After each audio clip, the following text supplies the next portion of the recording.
Hello friends, welcome to Bharati's kitchen. ఈ రోజు వీడియోలో కరాచీ హల్వా రెసిపీని ఎలా ప్రిపేర్ చేసుకోవాలో చూపించబోతున్నాను. ఈ వీడియోలో నేను చెప్పిన టిప్స్ని జాగ్రత్తగా ఫాలో అయ్యి మీరు రెసిపీ ప్రిపేర్ చేసినట్లయితే చాలా పర్ఫెక్ట్గా వస్తుంది. స్వీట్ షాప్లో ఎలా అయితే చూయిగా ఉంటుందో అంతే చూయిగా ఇంట్లోనే చాలా ఈజీగా ప్రిపేర్ చేసుకోవచ్చు. సో లేట్ చేయకుండా కరాచీ హల్వా రెసిపీని ఎలా ప్రిపేర్ చేసుకోవాలో ఇప్పుడు చూపిస్తాను. ఫస్ట్ ఈ రెసిపీ కోసం ఒక బౌల్లో 1 కప్ వరకు కార్న్ ఫ్లోర్ ని వేసుకోవాలి. అంటే గ్రామ్స్ లో చెప్పాలి అంటే 125 గ్రామ్స్ వరకు తీసుకోవాలి. నెక్స్ట్ ఇందులోనే 2.5 కప్స్ నుంచి 3 కప్స్ వరకు వాటర్ ని కూడా వేసుకోవాలి. వాటర్ వేసుకున్న తర్వాత కార్న్ ఫ్లోర్ మొత్తం కూడా వాటర్ లో కలిసేంత వరకు మిక్స్ చేసుకుని దీన్ని పక్కన పెట్టుకోవాలి. నెక్స్ట్ మనం సిట్రిక్ యాసిడ్ ని కూడా తీసుకోవాలి. ఈ నిమ్మప్పు చూడడానికి ఇలా ఉంటుంది, పంచదార పలుకుల్లా ఉంటుంది. సో ఈ నిమ్మ ఉప్పుని 1/2 టీ స్పూన్ వరకు ఒక చిన్న బౌల్లోకి వేసుకోవాల్సి ఉంటుంది. జస్ట్ 1/2 టీ స్పూన్ అయితే సరిపోతుందండి, లేదంటే 2 పించెస్ వరకు వేసుకుంటే సరిపోతుంది.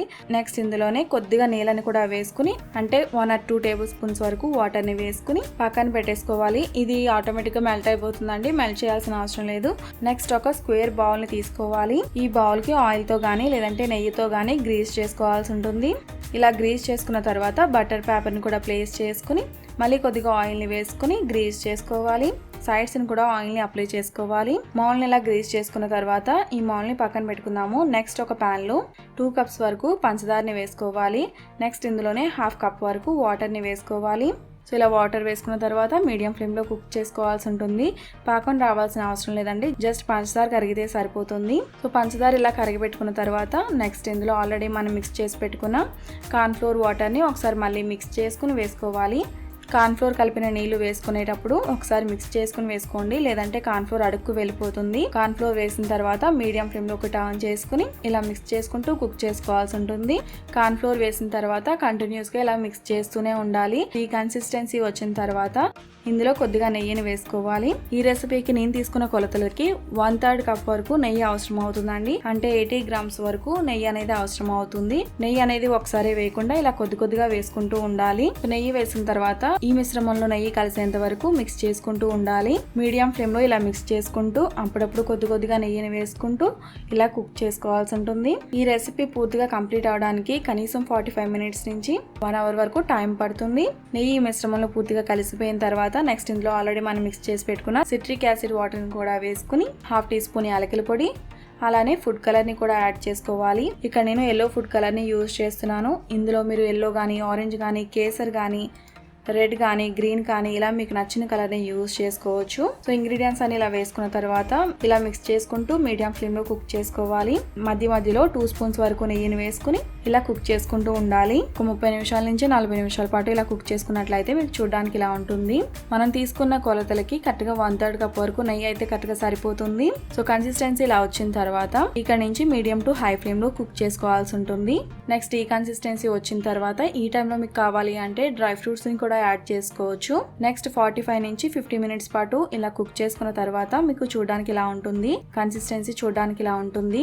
ఇలా కుక్ చేసుకున్నప్పుడు ప్యాన్ కి అతుక్కోకుండా ఉన్నట్లయితే ఈ రెసిపీ మనకి ప్రిపేర్ అయిపోయినట్లే. ఈ టైంలో మనకి కావాలి అంటే డ్రై ఫ్రూట్స్ ని కూడా యాడ్ చేసుకోవచ్చు. ఇక్కడ నేను డ్రై ఫ్రూట్స్ ని యాడ్ చేయట్లేదండి. మీకు కావాలంటే ఇందులో బాదం గానీ జీడిపప్పు గానీ లేదంటే సారపప్పు గానీ ఇలా మీకు నచ్చిన డ్రై ఫ్రూట్స్ ని వేసుకుని మిక్స్ చేసుకోవచ్చు. ఇది చూస్తే తెలుస్తుంది, ప్యాన్ ని వదిలేస్తుంది కదా. ఇలా ప్యాన్ ని వదిలేస్తూ ఉండగా స్టవ్ ఆఫ్ చేసుకుని ఆల్రెడీ మనం గ్రీస్ చేసి పెట్టుకున్న మౌల్డ్ లోకి ట్రాన్స్ఫర్ చేసుకోవాలి. నెక్స్ట్ దీనిపైన డ్రై ఫ్రూట్స్ తో గార్నిష్ చేసుకోవాలి. ఇక్కడ నేను బాదం పిస్తా అలానే సారపప్పుతో గార్నిష్ చేస్తున్నాను.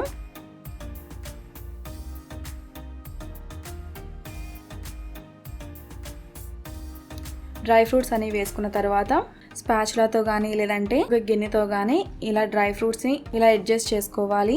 ఇలా చేసినట్లయితే డ్రై ఫ్రూట్స్ అన్ని కూడా అతుక్కుంటాయి.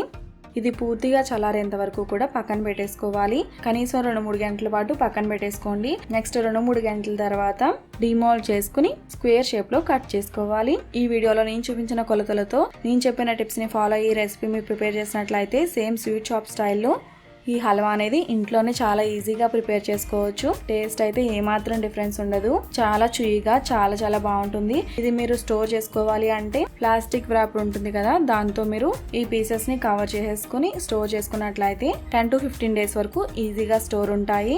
ఈ రెసిపీ ప్రిపేర్ చేయడానికి కనీసం 45 మినిట్స్ నుంచి 1 అవర్ వరకు టైం పడుతుంది.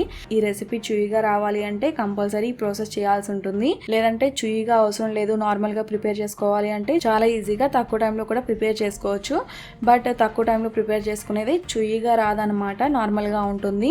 ఆ రెసిపీ నేను తర్వాత ఎప్పుడైనా పోస్ట్ చేస్తాను. సేమ్ చూయిగా రావాలి అంటే ఒకసారి ఇలా ట్రై చేసి చూడండి. చాలా టేస్టీగా ఉంటుంది. సేమ్ స్వీట్ షాప్ లో తినే టేస్ట్ అయితే పర్ఫెక్ట్ గా వస్తుంది. సో ఈ రెసిపీని మీరు కూడా తప్పకుండా ట్రై చేసి మీకు ఎలా కుదిరిందో నాకు ఈ వీడియో కింద కామెంట్ సెక్షన్ లో తెలియజేయండి. ఈ రెసిపీ మీకు నచ్చినట్లయితే తప్పకుండా లైక్ చేసి మీ ఫ్రెండ్స్ అండ్ ఫ్యామిలీస్ కూడా షేర్ చేయండి. మరిన్ని రెసిపీస్ కోసం నా ఛానల్ సబ్స్క్రైబ్ చేయండి. అలానే తర్వాత వచ్చే బెల్ ఐకాన్ కూడా క్లిక్ చేయండి. Thanks for watching.